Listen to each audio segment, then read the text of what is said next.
Chairman साहब, स्वकर प्रणाली को लेकर मामला चल रहा है और अभी वर्तमान चेयरमैन का भी बयान आया है। वो सीधे कह रहे हैं नेताओं को और लोगों को कि पहले जाके उसकी जानकारी हासिल करे फिर बयान दे। क्या कहेंगे? सबसे पहले तो मैं ये कहूँगा कि स्वकर निर्धारण प्रणाली जल्दीबाजी में लिया गया एक गलत फैसला है। लागू करने में हमें आपत्ति नहीं है, मगर रेट अधिक थे फिर भी इन्होंने जल्दीबाजी में लागू कर दिया।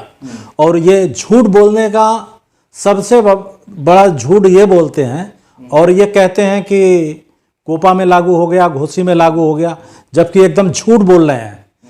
जबकि कह रहे हैं कि तैयपालकी के कार्यकाल में नहीं था, 2019 में ये आ गया था, फिर भी हमने लागू नहीं किया। जनता के हालात को देखते हुए मैंने लागू नहीं किया। ये झूठ बोलते हैं, मक्कारी करते हैं। ये कहते हैं कि बोर्ड का कोई अख्तियार नहीं, तो बोर्ड में प्रस्ताव क्यों रखते हैं? बोर्ड में प्रस्ताव फिर उसकी पुष्टि क्यों कराते हैं? तो जब बोर्ड को अख्तियार नहीं है तो क्यों बोर्ड में ले आते हैं? आप सीधे सीधे नापिस कर देते। समझ रहे हैं? और कह रहे हैं कि चलने भी नहीं दिया जाएगा। सरकार से मांग किया जा रहा है, विरोध भी कर रहे हैं, कह रहे हैं तर्क संगत भी है। ये भी कहते हैं कि तर्क संगत है, फिर ये कहते हैं कि उसमें कुछ खामियां हैं। अगर कुछ खामियां हैं तो क्यों इतनी जल्दी थी आपको इसको नाफिज करने में? मेरा तो सिर्फ ये करना था कि टैक्स को और कम किया जा सकता था। आपने इतनी जल्दीबाजी करने की क्या थी? आजमगढ़ से मुकाबला करेंगे। आजमगढ़ नंबर 1 की श्रेणी की नगर पालिका है, नंबर 2 की श्रेणी की नगर पालिका मऊ है। तो आपको इतनी जल्दी क्या थी? मैं यही सवाल करना चाहता हूँ। और ये कह रहे हैं कि हमको मालूम नहीं था कैसे अंतिम वो निर्णय का इश्तिहार छप गया। अब बताइए, ऐसे चेयरमैन को तो इस्तीफा दे देना चाहिए जिसको नगर पालिका में पता ही नहीं है कि क्या हो रहा है क्या नहीं हो रहा है। सिर्फ ठेकेदारी से मतलब है और कोई मतलब नहीं है। मैं इनके तर्कों का और ये बात कहते हैं पत्रकार से कि आप कुछ जानते नहीं है तो आपको सवाल नहीं करना चाहिए। पत्रकार किसी बारे में पूछना चाहता है तो उनको सीधे सीधे बात बताना चाहिए, मगर कहते हैं कि कोई जानता नहीं। कोई नेता को सबको चैलेंज कर रहे हैं कि कोई हमसे बड़ा कोई जानकार नहीं है। सबको जाहिल हर जगह ये अपनी वाहवाही लेने के चक्कर में हर जगह बेइज्जत होते हैं। गोश्त के मामले में इसी तरह इन्होंने कहा कि हम स्लाटर हाउस माला पहन लिया, इन्होंने मिर्जादीपुरा। इसी तरह 272 रुपये से मामला चल रहा था मीटिंग में, इन्होंने अलग से मीटिंग करा के 400 रुपये का निर्णय करवा दिया। तो इस तरह बुनकरों पे इन्होंने एक अलग मार डाली, एक अलग बोझ डाल दिया। और तीसरे ये कि अब ये इन्होंने स्वकर निर्धारण प्रणाली में, मैं ये नहीं कहता कि प्रदेश में लागू नहीं होगा, मऊ में लागू नहीं होगा, मगर आप उसको कम कर सकते थे।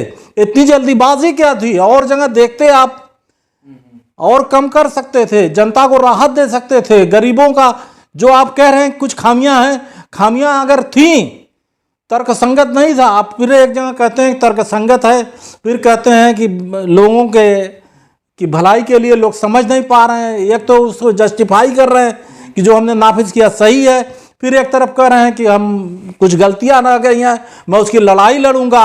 अरे क्या लड़ाई? खाक लड़ेंगे आप? जब नगर पालिका में आपको बोर्ड का पावर ही नहीं है, कह रहे हैं कि वो सीधे ईओ को पावर हो गया है, तो बोर्ड में क्यों ले आते हैं? बोर्ड से क्यों उसमें प्रस्ताव ले आते हैं? बोर्ड में क्यों समीक्षा करते हैं? बोर्ड में क्यों इस तरह का ये जनता को गुमराह कर रहे हैं? मैं इसकी निंदा करता हूँ, घोर निंदा करता हूँ कि मऊ की आवाम को, भोली भाली आवाम को इस तरह से बेवकूफ़ बनाने का काम न करें। और मैं मांग करता हूं कि ये जो स्वकर निर्धारण प्रणाली है, इसको पुनर्विचार फिर से इश्तिहार करके फिर से आमंत्रित की जाए आपत्तियां, और पुनः विचार किया जाए रेट पर और इसको कम किया जाए। मेरी ये मांग है। और मैं ये भी वादा करता हूं कि अगर मुझे अवसर मिला तो इंशाअल्लाह मैं कह रहा हूं कि मैं इस जो स्वकर निर्धारण प्रणाली लागू हुई है, मैं इसको पुनर्विचार करके इसको कम करने का, जनता को आम जनता को राहत देने का काम करूंगा। तो इस वक्त चेयरमैन साहब सिर्फ लोगों को बहला फुसला रहे हैं। अपने बोल से। ये अपनी बातों में इस तरह से तेज तेज बोल करके और इस तरह से गुमराह करने वाली बातें बोल करके गुमराह कर रहे हैं, और कुछ नहीं है। मगर मऊ की आवाम सब समझ चुकी है कि आपका मतलब सिर्फ ये मौजूदा चेयरमैन का सिर्फ एक मकसद है, मंत्री जी को जिस हालत में भी खुश रखें और अपना मतलब साधें, चाहे जिस कलर का भी नगर पालिका को रंगना पड़े या जिस तरीके का भी ड्रेस पहनना पड़े वो पहनेंगे, और जिस तरीके की योजना, जिस तरह की योजना से हमारा फ़ायदा हो सके वो काम करना चाहते हैं। मैं इसकी घोर निंदा करता हूं और इनको ये करते हो कि जनता माफ़ नहीं करेगी इस तरह के कामों से। आने वाला समय आपके लिए बहुत कठिन हो जाएगा।